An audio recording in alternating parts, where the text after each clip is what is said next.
So welcome to a day in my life. Today we're going to an e-commerce shoot in London, social distancing compliance, and my train leaves in about 10 minutes, so I probably should. 7:30 right now. Like, this tree's kind of dank. Since when did England have trees like this? Anyway, heading to a studio in Elephant and Castle. Literally anything in the creative industry, auditions, shoots, filming, you never want to be late, otherwise you're going to get red flags.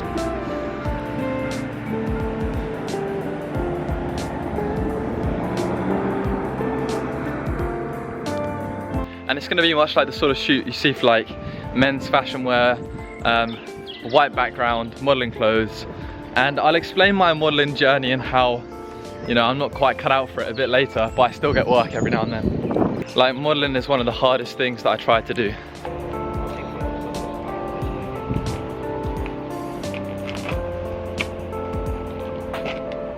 So when I get there, call time's 9:30, get makeup on, get styled, and then shoot. This is the mood board for the shoot.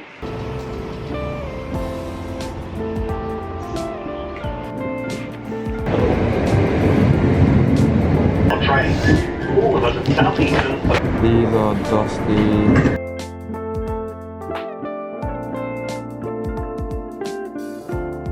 So I'm walking to the studio now, and it's about 20 minutes.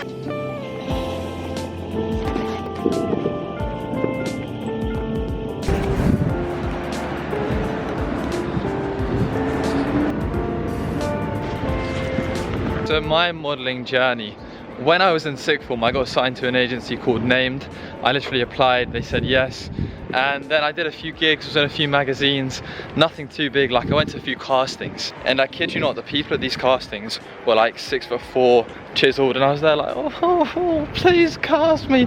Like, doing catwalks up and down in this room for these big brands. And I was like, I never got cast. And I didn't blame them for not casting me compared to these other guys, you know. So then eventually, I went back to Australia, my acne got a bit bad again, and I got released.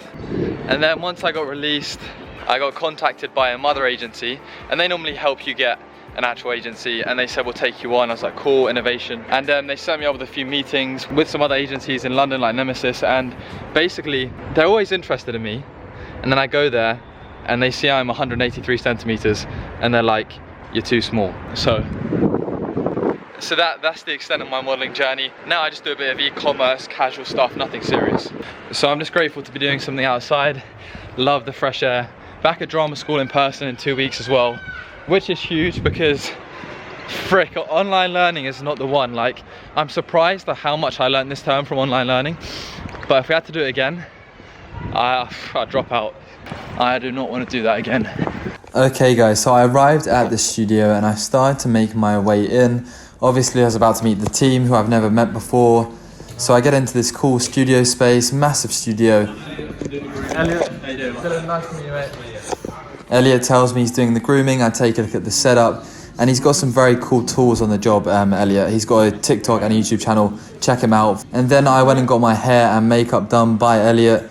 We kind of went for an old school sort of 1900s, mid-1900s sort of feel to it. The whole shoot was sort of mid-1900s sort of vibe, old school fashion. And then obviously the two stylists were the ones that dressed me and gave me the clothes. And then we started to do a few test shots just so that the photographer, lovely guy Dennis, can set up the lighting and get the right light for my skin tone and for the shots he wanted to get. So we had to play around for about half an hour, I reckon, with these lights.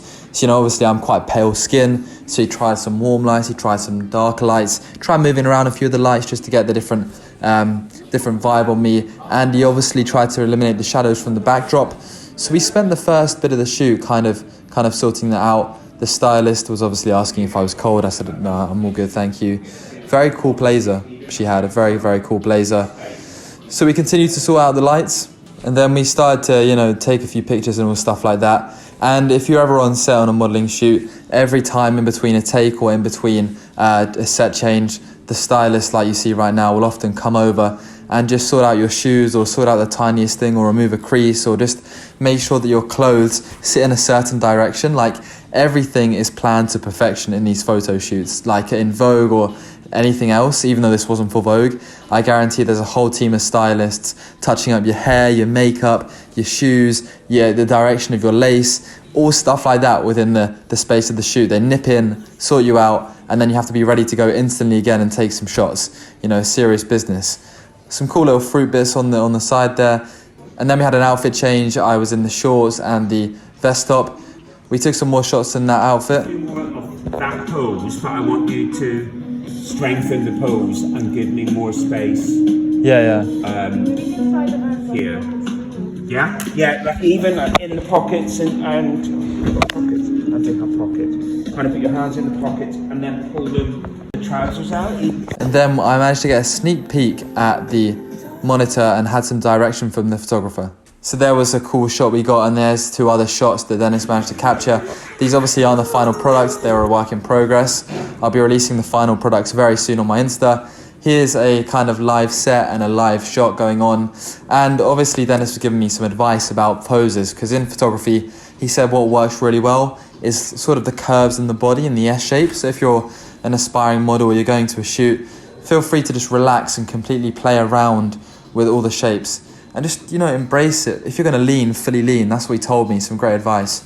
Obviously, I've been doing it for a while, but I still struggle. We got a cool little shot, and he said he liked it first take. So he's laughing about that. Obviously, I got styled again. And then called me over to have a look at the shot, because we thought we got it. And that pretty much sums up my time on set. Some cool outfits. I love the outfits. Not that I'd be brave enough to wear them out, but very cool outfits. And then we also had some cool shots, which I'll be releasing soon. But let's talk about how you can get into modelling and how I can help you on your potential modelling journey. So thank you for watching today's video. Now, I said I'd talk about how you can get into modelling and how you can potentially explore that avenue. So I think if you're a beginner and you're looking to get into modelling, the first thing you need to do is kind of get some photos of your face. So like a plain white background, get a camera there, stand there, no expression, no makeup, and just take a pure picture, a portrait of your face exactly how it is. And then what you want to do that picture, essentially, this is all what I did. You take that picture, you find like a modeling agency website, let's say named Nemesis, and then you scroll down to the apply section on their website or the contact. And then what you do is you attach that Polaroid picture you took of your face and maybe accompany it, maybe alongside a full body shot, just so they can see your physique and everything like that. And then you write down your hair color, height, eye color, name, passport stuff, attach the photos, send it off, and then 9 out of 10 times you're not going to hear anything back, but on like 1 or 2 occasions you might hear something back. And if you hear something back, you'll head into most probably the head office in London, and it can be quite scary, but I think you just have to relax, make sure you're dressed very cool, look good, and you go out to their office, and they basically kind of look at you, they talk to you about what you've done, your history, how old are you. They'll probably measure you, and they'll measure you like proper, like shoes off, socks off, squash your head down. So really, you do not want to lie about your height, because they'll catch you out and it'll be a waste of your time, their time. And then they'll either give you a contract there and then to sign, or they'll get back to you within a few weeks or days or something like that. And then assuming, you might be unsuccessful, you might be successful.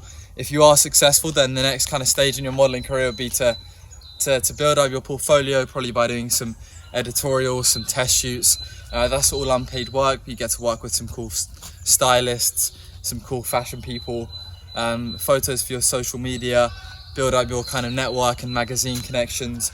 And then once you've kind of got your lookbook, you'll start heading out to castings, practicing your catwalk, which is all about, purpose and relaxing, and they'll probably coach you on that. You start going to castings, and then you pray you get work, and it's a very competitive field, but equally it's a very good time. So I hope that gives you some more insight about how you could start your own modeling journey. Let me know if you are signed or what you think of my journey. Do I have hope? Like for me right now, I've kind of like modeling's like it's cool for me to get some pictures for my social media, but like, you get me. So take care, subscribe, and I'll catch you again soon. All up in my head, that's how I behave. Passing up the same, waking up the same. All up in my head, that's just how I behave.